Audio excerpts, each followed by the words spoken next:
Assalamualaikum warahmatullahi wabarakatuh. Kami dari kelompok 6 yang beranggotakan saya sendiri, Irmana Lariski Agustin dengan NIM akhir 9. Kemudian ada Intan Rizky Amalia dengan NIM akhir 6, Fadilah Hairunisa dengan NIM akhir 8, Greni Wulandari dengan NIM akhir 11, Okti Nur Hanifah dengan NIM akhir 12, dan Sania Aisyah Rahma dengan NIM akhir 13 akan membahas tentang pendekatan sosiologi sastra. Yang pertama ada karakteristik pendekatan sosiologi sastra. Pendekatan sosiologi sastra adalah pendekatan yang digunakan untuk menganalisis sebuah permasalahan khususnya dalam bidang kemasyarakatan. Dalam bidang ini menganalisis sebuah karya sastra seperti novel, puisi, dan lain-lain yang di dalamnya membahas tentang suatu objek dalam kemasyarakatan. Sosiologi sastra juga membahas tentang sastra sebagai lembaga sosial yang diciptakan oleh sastrawan sebagai anggota masyarakat. Selain digunakan untuk menganalisis suatu kehidupan sosial dalam masyarakat, pendekatan sosiologi sastra juga dapat digunakan sebagai memahami suatu gender, feminis, status peranan, wacana, dan sosial. Baik, saya akan melanjutkan presentasi tentang penerapan pendekatan sosiologi. Pendekatan sosiologi dapat diterapkan pada karya sastra yang di dalamnya membahas tentang suatu objek yang dilandasi dengan topik kemasyarakatan. Dalam hal ini, pendekatan sosiologi dapat digunakan untuk menganalisis suatu peristiwa, penokohan, dan latar dalam sebuah karya sastra, khususnya cerpen maupun novel. Selanjutnya, langkah kerja pendekatan penelitian. Yang pertama, merumuskan masalah. Yang kedua, studi keperpustakaan. Yang ketiga, memformulasikan hipotesis.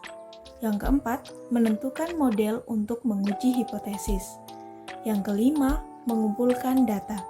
Yang keenam, menyusun, menganalisis, dan memberikan interpretasi.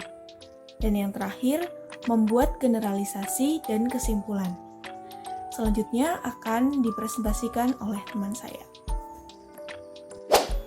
Oke, di sini pasti teman-teman ingin tahu beberapa contoh untuk memperjelas mengenai penelitian sosiologi sastra itu. Nah, di sini saya akan memaparkan 10 contoh dari penelitian sosiologi sastra. Yang pertama yaitu tatanan sosial masyarakat Jawa dalam puisi bolong karya Djoko Pinurba. Kenapa ini disebut merupakan penelitian sosiologi sastra? Karena di sini akan membahas mengenai tatanan sosialnya, sosial dalam masyarakat Jawa di karya puisi bolong karya Djoko Pinurba.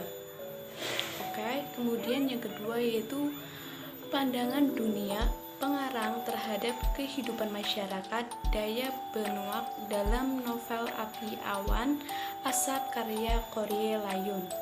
Di sini berarti nomor 2 ini akan membahas mengenai pandangan dunia pengarangnya, dari dunia pengarangnya itu. Kemudian stratifikasi sosial dalam novel Pabrik karya Putu Wijaya. Di sini ada kata sosial, pasti masuk dalam penelitian sosiologi sastra. Kemudian ada aspek sosial lagi, ada aspek sosial dalam novel Lapuki karya Arafat Nur. Keenam, stereotip gender dalam novel Malik dan Elsa karya Boy Chandra. Kemudian analisis diskriminasi sosial dalam novel Ayah Mengapa Aku Berbeda karya Agnes Davonan. Kedelapan, analisis nilai sosial dalam novel Selamat Tinggal karya Terelie. 9. Interaksi sosial dalam novel Badusi karya Kabati. 10. Konflik sosial dalam novel Orang-orang Pulau karya Gian. Jadi kita sudah memahami 10 ini ya. Di 10 judul contoh ini terdapat kata-kata sosial. Jadi masuk ke dalam sosiologi sastra.